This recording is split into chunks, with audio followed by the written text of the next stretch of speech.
बहुत पुराने समय की बात है। एक विशाल साम्राज्य था जिसका नाम था सुवर्णपुर।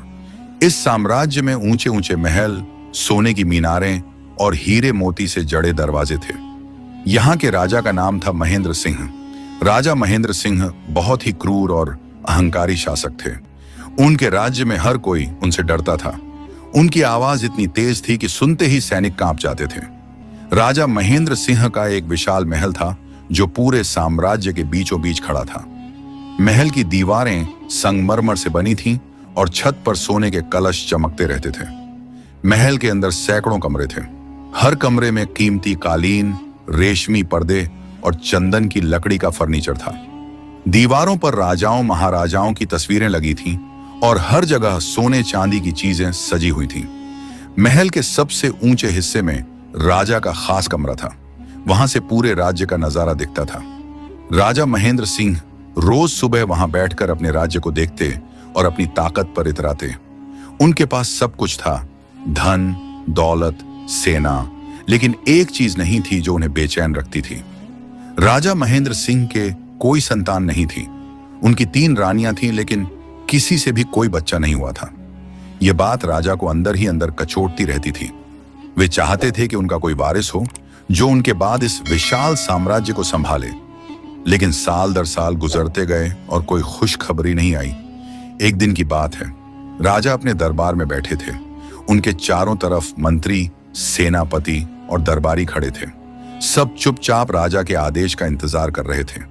तभी राजा ने अपने प्रधानमंत्री को बुलाया। प्रधानमंत्री जी, मुझे एक वारिस चाहिए। मैंने सब कुछ किया, यज्ञ करवाए, पूजा पाठ करवाए, दान पुण्य किए, लेकिन कुछ नहीं हुआ। अब आप बताओ मुझे क्या करना चाहिए। प्रधानमंत्री बूढ़े और अनुभवी इंसान थे। उन्होंने झुककर कहा, महाराज, मैंने सुना है कि राज्य की सीमा पर एक जादुई जंगल है। उस जंगल में एक विशेष कबूतर रहता है जिसके पास अलौकिक शक्तियां हैं। कहते हैं वह कबूतर किसी की भी मनोकामना पूरी कर सकता है। अगर आप उसे खुश कर दें तो शायद आपकी इच्छा भी पूरी हो जाए। राजा ने गुस्से से कहा, कबूतर? एक पक्षी से मुझे मदद मांगनी होगी? यह कैसी बात हुई? प्रधानमंत्री ने डरते हुए कहा, महाराज, वह कोई साधारण कबूतर नहीं है। उसका नाम नीलकंठ है और वह जादुई शक्तियों वाला पक्षी है।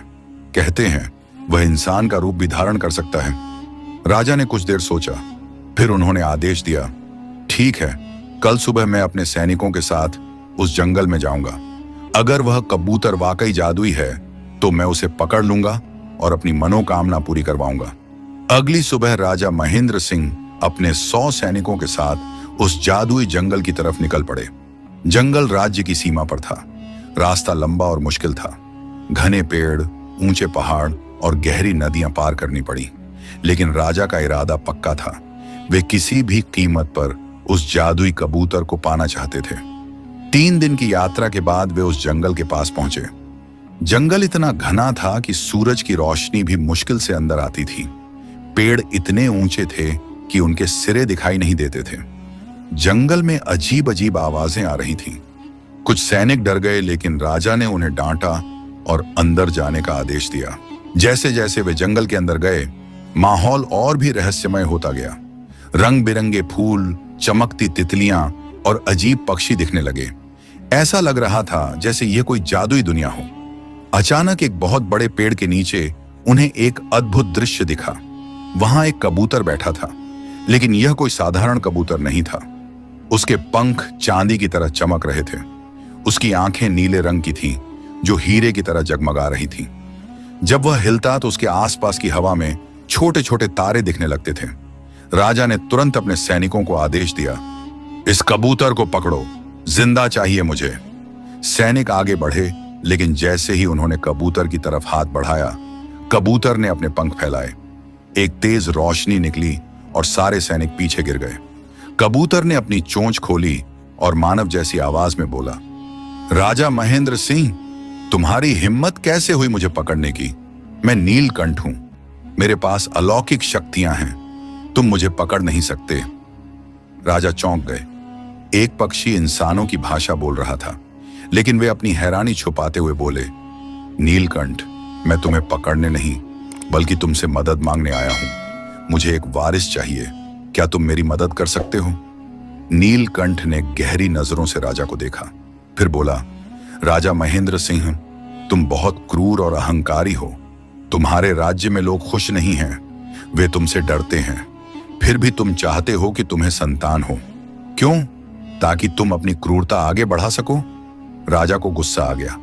उन्होंने तलवार निकाली और बोले, तुम्हारी हिम्मत कैसे हुई मुझसे ऐसे बात करने की?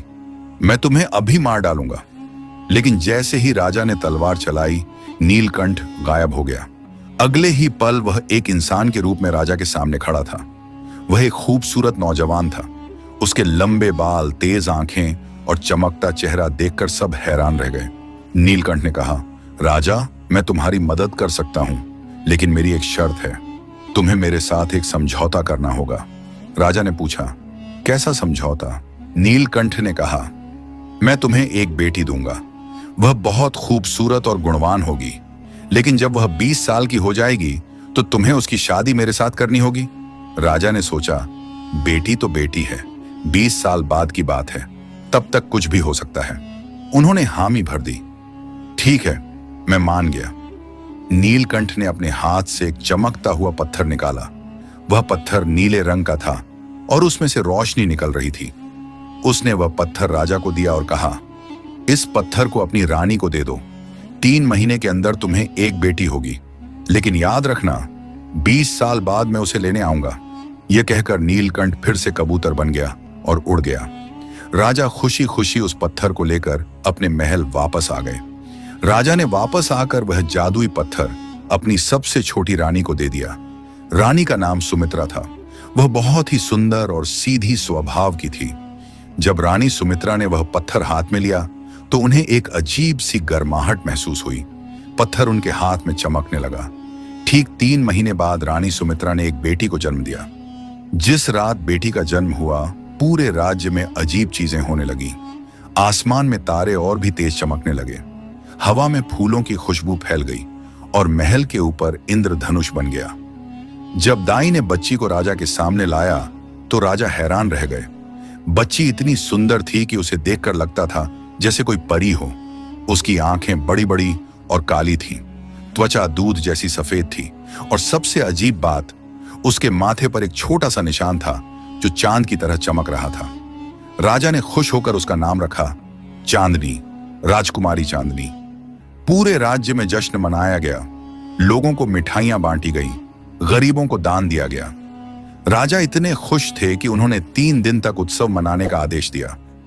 लेकिन रानी सुमित्रा के मन में एक डर बैठा हुआ था। राजा ने उन्हें नीलकंठ के साथ किए समझौते के बारे में बता दिया था। रानी को चिंता थी कि 20 साल बाद क्या होगा, लेकिन अभी तो 20 साल बहुत दूर थे। उन्होंने सोचा कि जब वक्त आएगा तब देखा जाएगा। राजकुमारी चांदनी बढ़ने लगी। जैसे जैसे वह बड़ी हो रही थी, उसकी खूबसूरती और बढ़ती जा रही थी। लेकिन सिर्फ खूबसूरती ही नहीं, उसके अंदर कुछ जादुई शक्तियां भी थीं। जब वह किसी पौधे को छू देती तो वह पौधा तुरंत फूलों से भर जाता था। जब वह गाती तो आसपास के पक्षी उसके गाने के साथ गाने लगते थे। और सबसे अजीब बात, वह किसी के भी दिल की बात जान लेती थी। एक बार जब चांदनी 10 साल की थी, राजा ने उसे अपने दरबार में बुलाया। दरबार में बहुत सारे लोग थे। एक सौदागर आया था जो राजा से कुछ मांग रहा था। सौदागर कह रहा था कि उसका माल चोरी हो गया है और वह बहुत गरीब हो गया है। वह राजा से मदद मांग रहा था। राजा उसकी बात सुन रहे थे। वे मदद करने वाले थे कि अचानक छोटी चांदनी आगे आई और बोली, पिताजी, ये आदमी झूठ बोल रहा है। इसका कोई माल चोरी नहीं हुआ। यह आपसे पैसे ठगना चाहता है। सब लोग चौंक गए। एक 10 साल की बच्ची ये कैसे जान सकती है? राजा ने अपने सैनिकों को आदेश दिया कि उस सौदागर की जांच करो। जांच में पता चला कि सौदागर सच में झूठ बोल रहा था। उसका सारा माल सुरक्षित था। वह सिर्फ राजा को बेवकूफ बनाकर पैसे लेना चाहता था। उस दिन के बाद राजा को समझ आ गया कि उनकी बेटी में कोई खास शक्ति है। वह किसी के भी झूठ को पकड़ सकती है। यह शक्ति नीलकंठ के जादू की वजह से थी। समय तेजी से बीतता गया। चांदनी 15 साल की हो गई। अब उसे महल में सबसे अच्छी शिक्षा दी जाने लगी। उसे पढ़ना लिखना सिखाया गया। संगीत, नृत्य, युद्ध कला, सब कुछ सिखाया गया। चांदनी हर चीज में माहिर थी। लेकिन उसकी सबसे बड़ी खासियत थी उसका दयालु दिल। चांदनी अक्सर महल से बाहर निकलकर गरीब लोगों की मदद करती थी। वह उन्हें खाना देती, उनकी तकलीफें सुनती और राजा से उनके लिए मदद मांगती। धीरे धीरे पूरे राज्य में राजकुमारी चांदनी की चर्चा होने लगी। लोग कहते, राजकुमारी चांदनी देवी के समान है, वह हम सब की मदद करती है। लेकिन राजा महेंद्र सिंह का स्वभाव नहीं बदला था। वे अब भी उतने ही क्रूर और अहंकारी थे। बस अपनी बेटी के सामने वे थोड़े नरम हो जाते थे। चांदनी अक्सर अपने पिता को समझाती कि वे प्रजा के साथ अच्छे से पेश आएं। कभी कभी राजा उसकी बात मान लेते, कभी कभी नहीं, और इस तरह चांदनी बड़ी होती गई। 15 साल, 16 साल, 17 साल, हर साल वह और खूबसूरत और गुणवान होती गई। दूर दूर से राजकुमार उसे देखने आते। सब उससे शादी करना चाहते थे, लेकिन राजा किसी को भी मंजूरी नहीं देते थे। दरअसल राजा को नीलकंठ के साथ किए समझौते की याद आ गई थी। वे सोचने लगे थे कि 20 साल पूरे होने वाले हैं। क्या नीलकंठ वाकई वापस आएगा? और अगर आया तो क्या वे अपनी प्यारी बेटी को उसे दे पाएंगे? रानी सुमित्रा को तो रात में नींद ही नहीं आती थी।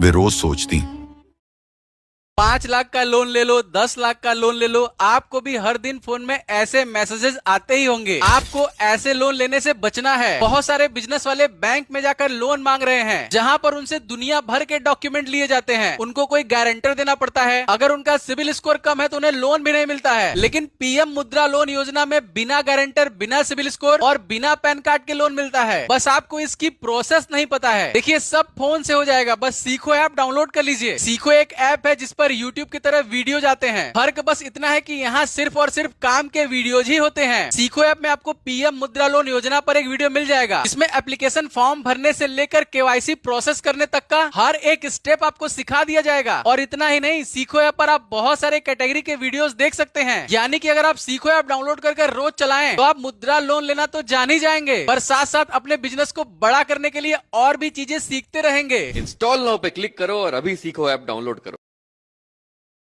वो सोचती, मैंने अपनी बेटी को कितने प्यार से पाला है,